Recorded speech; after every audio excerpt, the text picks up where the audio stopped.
Por favor, nós estamos aqui hoje justamente para fazer o trabalho crescer. Então, passo a palavra à senhora Selene Barbosa Michelin Rodrigues, da Secretaria dos Aposentados, por gentileza, da CNTE. Bom dia a todos e a todas, na pessoa do prefeito, do presidente da Câmara, dos proponentes dessa audiência. Quero cumprimentar a mesa. Em nome da professora Simone, quero cumprimentar essa plateia.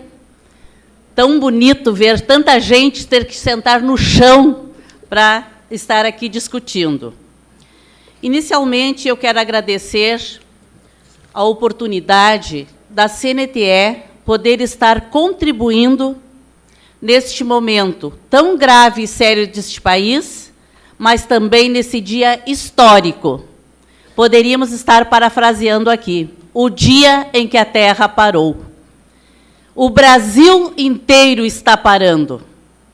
Então, é muito importante que nós estejamos aqui reunidos para fazer algumas reflexões.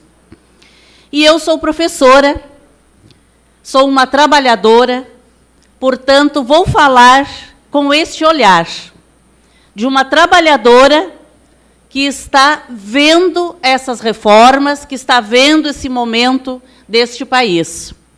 E não é possível a gente pensar essas reformas, refletir sobre elas, se não pensarmos em que conjuntura elas estão acontecendo. E é isso que eu quero tentar fazer.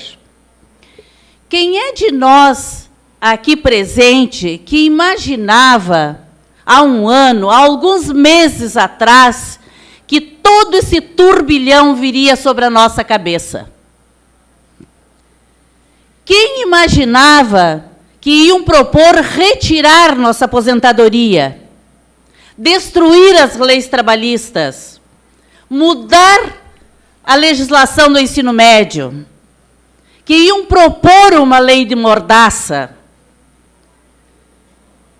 Com certeza, ninguém de nós imaginávamos.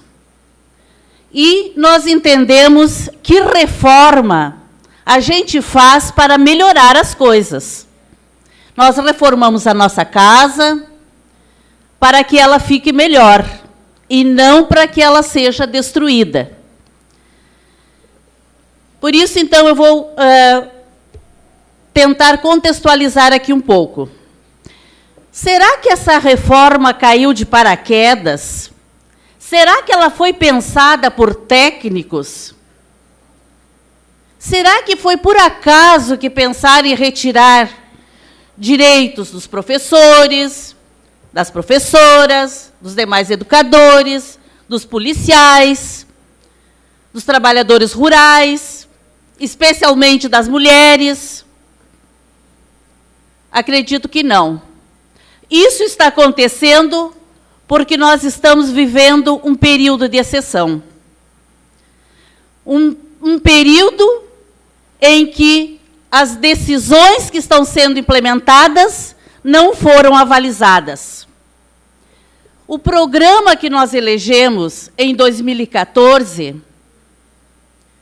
se tivesse apresentado essas propostas, ele teria sido eleito? Será que nós teríamos eleito esse programa? Nós, eleitores, nós, cidadãos, nós, cidadãs? Nós estamos vivendo um período de ruptura democrática.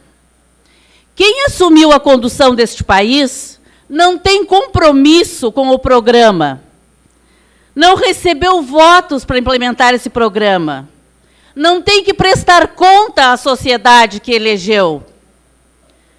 Não foi eleito para esse cargo e nem com esse programa. Por isso, a nossa luta enquanto educadores, em primeiro lugar, tem que ser pelo restabelecimento da democracia. Enquanto nós tivermos um governo que não tem nenhuma legitimidade para implementar essas reformas, elas continuarão acontecendo. Vem a PEC 55, vem a 287, vem a CLT, e assim quantas outras PECs podem vir? O que está sendo feito faz parte de um novo Estado brasileiro. O Estado está sendo reconfigurado. E é esse o Estado que nós queremos? Esse Estado com menos saúde, menos educação, menos assistência, menos cidadania, menos previdência. E nós precisamos refletir que PECs são reformas estruturais e não conjunturais. Amanhã elas não podem ser desmanchadas. São reformas que se estão estruturando o país de uma outra forma. Elas não serão revertidas. O ano que vem, o próximo governo, não vai conseguir reverter tudo isso que está sendo feito. Esses direitos não voltarão de uma hora para outra. Não é, portanto, uma luta só nossa dos educadores. Nós temos a clareza que nós somos a categoria que tem mais inserção, porque nós, professores, nós, educadores, temos a oportunidade de conversar com toda a sociedade. Um cidadão pode nunca ter entrado num fórum, pode nunca ter entrado numa prefeitura. Agora, nenhum cidadão vive numa sociedade sem ter passado pela escola.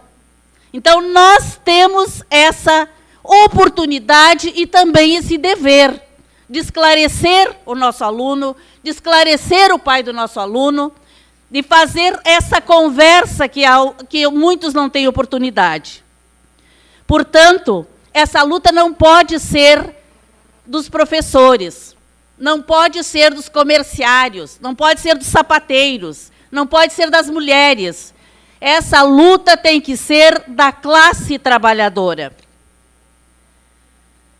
Uma outra reflexão que eu quero fazer é que nós, quando votamos no deputado, no senador, nós não outorgamos a esses deputados, a esses senadores, o poder constituinte. Quando votamos, nós não votamos para que pudessem mudar a Constituição, senão seria uma constituinte. Então, se isso for para mudar a Constituinte, nós deveremos eleger um Congresso Constituinte. Portanto, quem está fazendo isso não tem legitimidade para fazer. Tudo isso que nós estamos vendo aqui não é por acaso que acontece. Foi pensado milimetricamente. Cada passo que seria dado, como seria dado, e nós achávamos que era para terminar com a corrupção, por causa da economia. E assim foi acontecendo. E hoje nós estamos com tudo isso aqui acontecendo. O governo, para justificar todas as maldades, como foi colocado aqui, tenta dizer para a sociedade, tenta passar a ideia da generosidade, do privilégio. Eu, professora, não sou privilegiada, porque eu dediquei a minha vida para a educação. O eletricitário não é privilegiado, ele dedica a sua vida, corre risco na sua profissão. Os trabalhadores do campo, que trabalham intensamente para que tenhamos alimentos, desde os 10, 12 anos, não são privilegiados.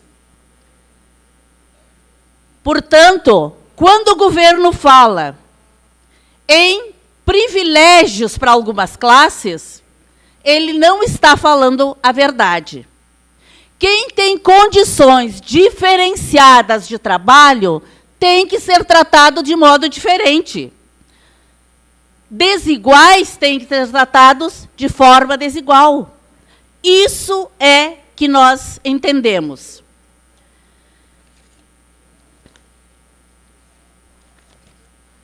a nossa profissão, com as reformas que estão sendo propostas, ela acaba. Porque com a PEC 55, nós estamos vendo um congelamento das chamadas despesas, que o governo trata como despesas, por 20 anos. Então, por 20 anos, nós teremos as mesmas escolas, as mesmas quadras sem cobertura. Nós veremos a saúde sendo tratada com o mesmo financiamento. Nós teremos o mesmo número de escolas, o mesmo número de postos de saúde e a população crescendo, precisando muito mais. Na educação, isso também acontece. Professores, trabalhadores em educação não poderão ser contratados, não poderão ser concursados, porque o gasto, que o governo chama de gasto, não é investimento, será o mesmo. E depois vem a conversa, não, mas não é bem assim.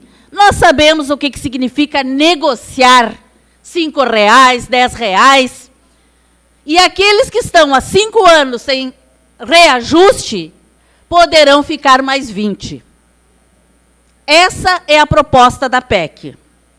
A CLT é a mesma coisa. Podemos terceirizar, a terceirização já abriu isso. Não precisa concurso para professor, para funcionário. Uma empresa pode fazer isso. Não precisa nem mesmo ter concluído um curso superior. Pode ser uma pessoa de notório saber para dar aula. Isso aí está votado. Está votado. A mesma coisa é a Previdência. Não precisa trabalhar todo esse tempo. Pode se aposentar antes. Se aposentar antes significa se aposentar com a metade do salário, com 51%, com 60% do seu salário. Então, é um ataque ao futuro da nossa profissão. Ele está mexendo com aquilo reconhecido desde o tempo do Império. Em 1821, foi a primeira lei que reconheceu o magistério como uma prestação de serviço à sociedade. E desde então, depois de um determinado tempo de prestação de serviço, tem direito a se aposentar. Nem a ditadura militar ousou mexer na regra da aposentadoria dos educadores. E nós temos que lembrar que esse desgaste é mais avassalador, porque nós somos uma classe onde mais de 80% somos mulheres. Dos 2.400.000 educadores, 83% são mulheres. E desses 83%, 60% não têm mais que 45 anos. Portanto, não vai entrar em regra de transição. 60%, então, não entra em regra de transição. E por que nós dizemos que somos duplamente atacadas? Porque nós é que assumimos o cuidado das crianças, o cuidado dos doentes, o cuidado dos idosos, porque não tem creche, porque nós precisamos ficar na fila do posto de saúde, levando para fazer vacina. Nós estamos assumindo uma parte do trabalho que é do Estado. Nós gostaríamos de trabalhar tanto quanto os homens, mas não podemos fazer isso porque o Estado não assume a sua parte. Nós é que precisamos assumir. Quando alguém adoece na família, nós é que cuidamos. Quando nossos pais, nossos avós ficam doentes, nós é que ficamos em casa cuidando. Quantos de nós aqui cuida da mãe, do pai, com Alzheimer, com Parkinson e assim por diante? Esse é o papel que nós estamos assumindo também por omissão do Estado. E isso significa que no final da nossa vida, nós trabalhamos muito mais do que a nossa jornada. Quem de nós acha que um professor, vou falar no professor e na professora aqui, que é aposentadoria diferenciada, tem condições, depois de 49 anos de trabalho, tem condições físicas, humanas, psíquicas, de estar numa sala de aula? Vocês entregariam os filhos de vocês para nós, que começamos geralmente com 23, 24 anos, porque nós temos que completar o ensino superior para poder entrar na sala de aula, não é isso? Então, nós começamos com 24, com mais 49, com quantos dá? 73 anos. Vocês já imaginaram nós cuidando daquelas crianças, alfabetizando aquelas crianças com 74 anos? Pois é. Essa é a realidade, porque quando o governo fala que é os 65 anos, 65 se começasse aos 16. Como é que nós vamos começar a trabalhar aos 16? Então, nós já estamos dizendo que ninguém pode estudar. Tem que já ir direto para o mercado de trabalho. Se começar com 16, vai se aposentar com 65, se nunca ficar desempregado. O que não é a realidade desse país. Nesse país, 3 meses por ano é a média de desemprego. As pessoas ficam 9 meses empregadas e 3 desempregadas. Essa é a média. Então, não é 65 anos, é 49 de valor de contribuição. E, da forma que estamos sendo tratados, com certeza ficaremos mais doentes, menos qualificados, e quem perde é a sociedade. Não somos só nós, educadores, é a sociedade que perde com isso. E eu estou falando nos 65 anos e no 49, porque colocar um bode na sala e depois tirar achando que resolveu, não resolve para nós. O doutor Marcelo depois vai falar sobre a legislação. Então, o governo dizer que é 49, mas não é mais 49, né? Não é mais 65, mas é 62. Dizer que os servidores públicos ficariam fora é apenas para nos desmobilizar, nos dividir. E nós não queremos retirar o magistério dessa PEC. Nós queremos retirar toda a classe trabalhadora.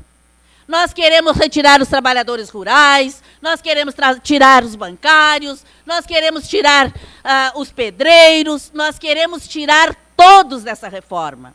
Porque não adianta eu ficar fora e o meu aluno ficar dentro, o pai do meu aluno ficar dentro dessa reforma, a minha mãe entrar nessa reforma, meus filhos, meus netos, a próxima geração não ter futuro. Portanto, nós queremos é que essa reforma seja derrotada. Ela é ruim para todo mundo. Não é para mim, não é para você, é para todos. E para derrotar essa reforma, nós não podemos nos dividir. Nós temos que estar cada vez mais unidos enquanto classes trabalhadoras, enquanto movimentos sociais. Nós temos que estar nessa mesma sala, por isso que nós estamos aqui. Nós temos que convergir naquilo que nós conseguimos convergir.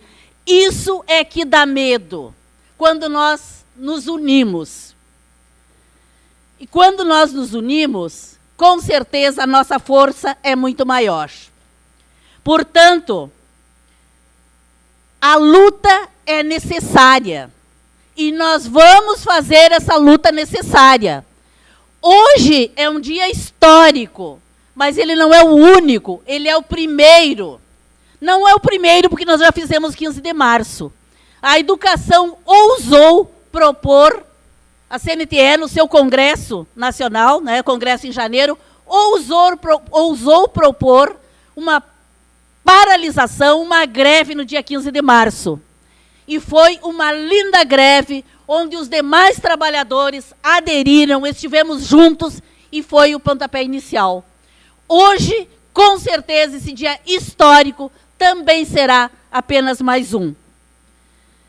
Temos que estar nas ruas, temos que fazer a pressão porque é só essa linguagem que o governo entende. E para os deputados, para os senadores, para os nossos políticos, o recado que a gente tem é muito simples.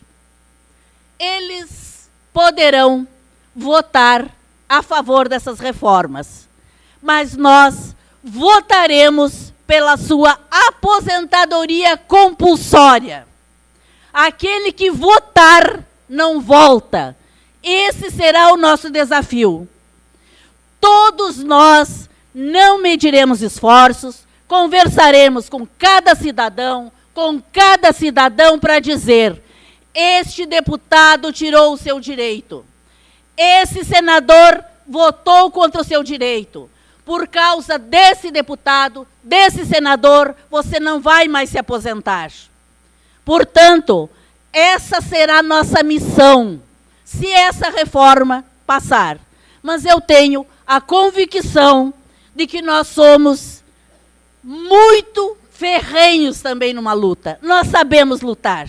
E é isso que nós vamos fazer incansavelmente. Porque quando a gente chega perto do Congresso e vê que não se pode chegar nem perto mais, nós não temos o direito mais de assistir uma audiência pública, nós não temos o direito de assistir uma sessão onde a reforma da Previdência está sendo debatida, onde a reforma previdenciária está sendo debatida. Nós somos recebidos com gás lacrimogêneo na frente do Palácio. Nós somos recebidos com bombas. A nossa juventude está sendo recebida assim. Os índios que estão em Brasília pedindo apenas a revogação das suas terras não conseguiram chegar nem perto do Congresso. Com seus arcos e flechas simbólicos, foram recebidos a bombas. Assim como a juventude foi recebida a bomba, os professores, os demais trabalhadores, os trabalhadores rurais, assim que estamos sendo recebidos. Essa é a resposta que nós temos que dar. E nós sabemos dar. A casa do povo não é mais do povo, mas quem continua votando é o povo, é o cidadão. E é essa a nossa arma. A nossa arma tem que ser muito bem utilizada. Nós temos que estar lá para dizer: não aceitamos golpe, nós queremos democracia, nós queremos votar, eleger e eleger projetos de avanço para o Brasil, e não projetos que venham destruir com a classe trabalhadora, que venham destruir com as nossas gerações. Portanto, eu fico muito feliz de ver a complacência também das pessoas que contribuíram para que essa audiência pudesse acontecer, e a cada um que se dispôs a estar aqui nesse momento, porque nós precisamos de cada um e de cada uma, porque sozinhos nós não vamos a lugar nenhum. Nós precisamos de todos. E lembrar também que nós não podemos tratar nossos direitos, nossa educação, nossa previdência, como mercadoria, que é o que estão querendo fazer. Os planos privados estão todos aí, esperando para ver qual é o plano que vai ser feito. Portanto, companheiros e companheiras, é um grande prazer para nós poder estar aqui refletindo com vocês. Com certeza vamos aprender muito nesse debate também, mas principalmente queremos estar juntos em toda a luta. A luta é nossa, é necessária, e nós vamos fazer essa luta. Não é minha, não é tua. A luta é de todos nós, de todas nós, que estaremos nessas ruas dizendo não a essas reformas, não a esse Congresso, que está da forma que está nos tratando. Portanto, uma boa luta para todos e todas nós, e obrigado pela oportunidade.